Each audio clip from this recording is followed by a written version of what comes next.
Hello everybody, welcome back to the channel for a top 5 tips of the month. It is November, of course, it's a new month, and the thing I do every month is I look at 5 monthly tips that are going to be helpful or give great information that are going to be just important for you to prepare your account, roster, and also check in with yourself to make sure that you're having fun still with the game.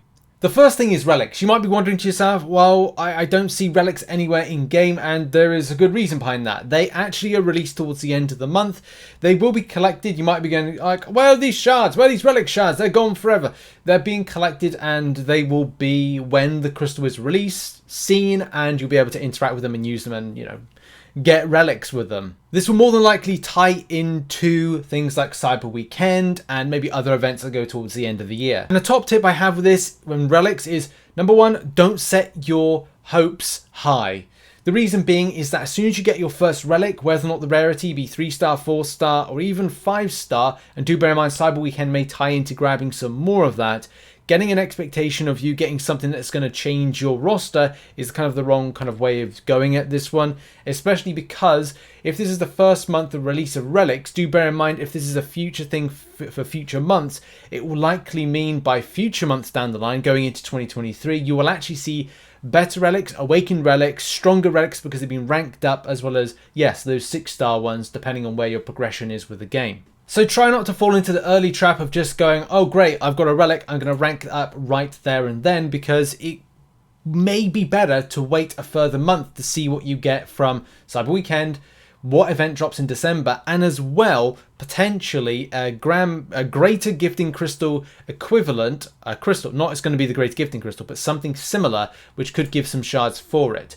So yeah, I want to say it's like, with relics, for some people, they're very indifferent with them coming into the game, but and let's face it, a lot of people will still be going to get them. You've got to be very realistic on the expectation of them, and as well, will they be something you want to rank up right there and then? So the thing I want to say with this is maybe think before you kind of jump and leap to rank up your very first relic, because let's face it, it's not going to be too game breaking for your roster at the very beginning. It may do when it comes to prestige, but that's a top level kind of problem to deal with. Tip number 2 is all about the spin to win event. As a lot of you know, when you have the Platinum Palooza, especially if you are non-spending and spending, you're not going to get all of the milestones for the solo event. The solo event, as you go through the objectives, by the way, of Platinum Palooza, you will get some crystals. You'll get the Guns Blazing crystal, and in your solo event you will see that you'll have a spin to win, which is right there, and it gives you a chance on the milestones to get certain points, but you need a lot more to get a 6-star, which is 15. Now do bear in mind, like in a lot of people, I've done a video about this one, but it looks like next month we'll have more crystals available. To kind of get a point, you have to get Furious crystals or spin or the Furious ones. The first one obviously seems here that it's Guns Blazing crystal that's specific, and my kind of thought is that maybe this is going to be something that's going to be dropped in next month. Yes, there is a likelihood there is going to be a type of Cavalier crystal that you will need to spend in order to get a point, so that's something to point out as well. So what I really want to say with this one is that the top tip with this is be vigilant. I will be doing a follow-up video to kind of go like, okay, well, this is what it looks like. But it looks like for this particular event, it falls into next month. Especially being that the further you go down, there is scrap available. And scrap looks like it falls into Rocket's Workshop, Rocket's Scrapyard, which was something that we kind of saw last week. And we're like, okay, well, this is obviously going to be the next event is. So the kind of the tip is, again, be vigilant about what could happen with the Guns Blazing crystal, what will happen with the Furious crystal, because that's another thing to point out, but as well the twists and turns that happen with this particular event. There could even be a Rocket Scrapyard that's not associated with the December release. We just don't 100% know just yet, but you know, we'll be covering that as soon as we know more info.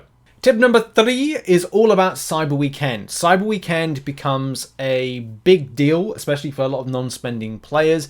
And I would say this is going to be very important. It'll be very important for players that want to make jumps up in their progression. So if you're looking to become Paragon for the first time, Thronebreaker for the first time, then this is going to be important to look at how much of, say, selectors or how much tier 6 basic and tier 3 alpha is going to be available for those that are making that jump up.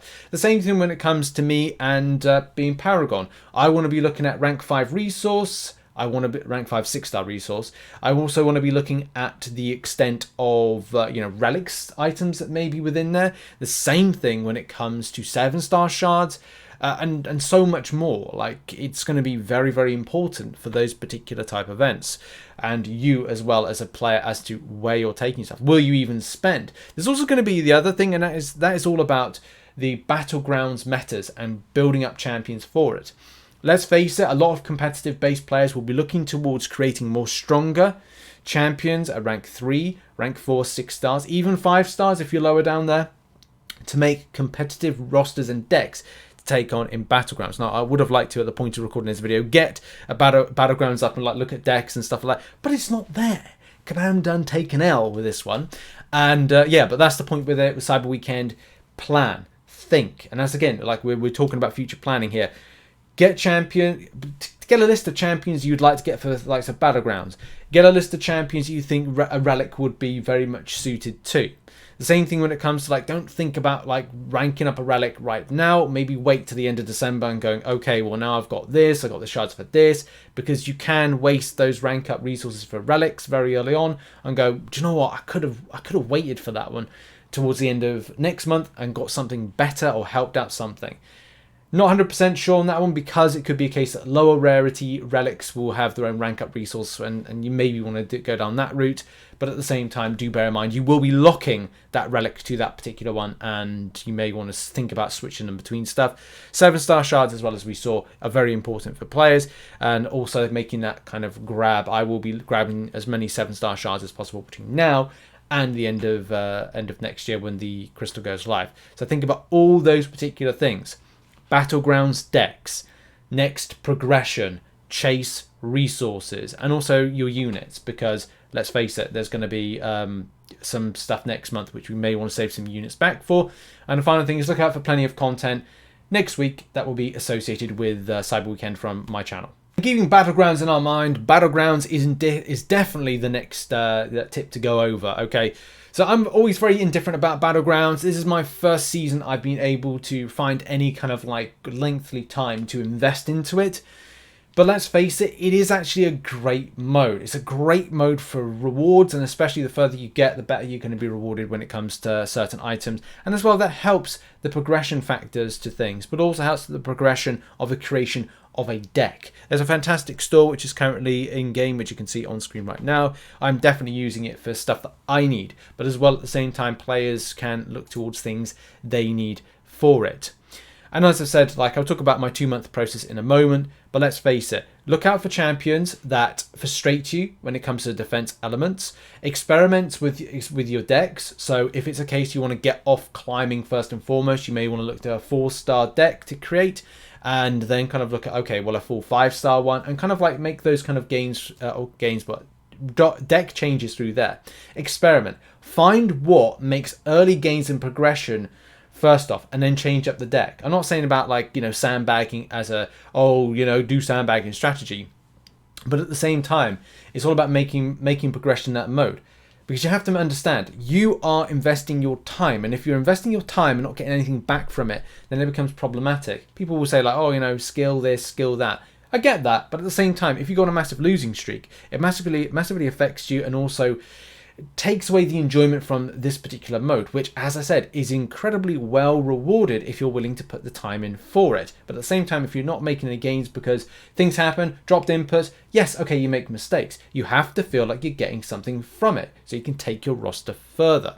So experiment with deck creation. That's one of the main things, and plan for a future. Don't say, within 1 week, oh, I can get my deck to a place where it is. All these champions will be ranked up in preparation. No, that's not the attitude you should have. You should look at things when it comes to your champions, and also take a list of champions that frustrate you. Take a list of champions that are got a long duration of special attack, and as well look at acquiring more 6-star, 5-star shards wherever you're at in the game.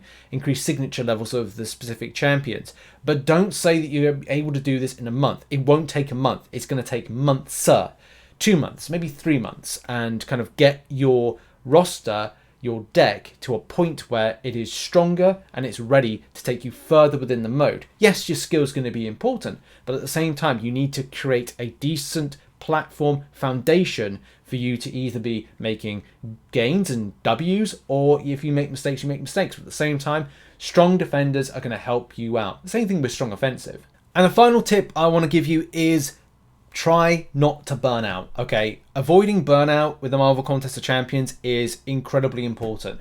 There's a ton of chase rewards at the moment. 7-star shards, rank 5, 6-star materials, relic shards, relic alloys, you know, the list goes on. So you might want to say to yourself, okay, if I play solidly for 2 weeks, that I then take a bit of time off. I'm even planning in next year when I can take a bit of time off from the game. And I'm not saying like complete time off. I also do like my alliance-based participation. But when it comes to like, maybe I won't do a Cavalier difficulty 1 month.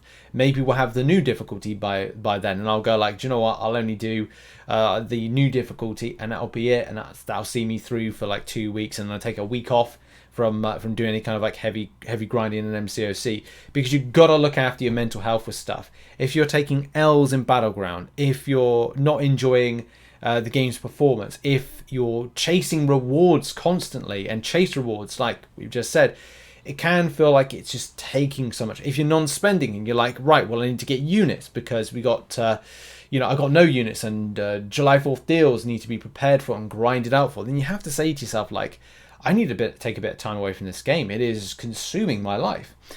So take that time, but just kind of look at the situation of going, Kabam reward the best when it comes to October, November, December, in theory. Maybe they'll do it in January, in theory.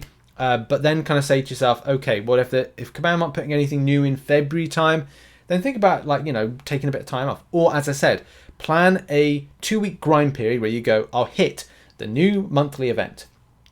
Incursions, Battlegrounds, maybe a little bit of arena, maybe something else like some kind of like story mode that you haven't done and you want to make that progression up to, and just take some time for you, take some time off, enjoy other games. One thing that, since I lost a week of playing MCOC back at the end of September, I had to catch up like on a lot, and it was extensively grindy and meant that I was just like, by now at the point you're getting this video, like I do need to take some time off when it comes to January, because it just takes a lot of time, and it's a big time vacuum. So yeah, take some time for you. Try and avoid burnout, and try and be careful. And that's been the top 5 tips of the month. Hope you enjoyed this video. Hopefully it helped. Check out some other content which is located on screen right now, and I'll see you in the next video whenever that be. Cheers everybody. Bye bye.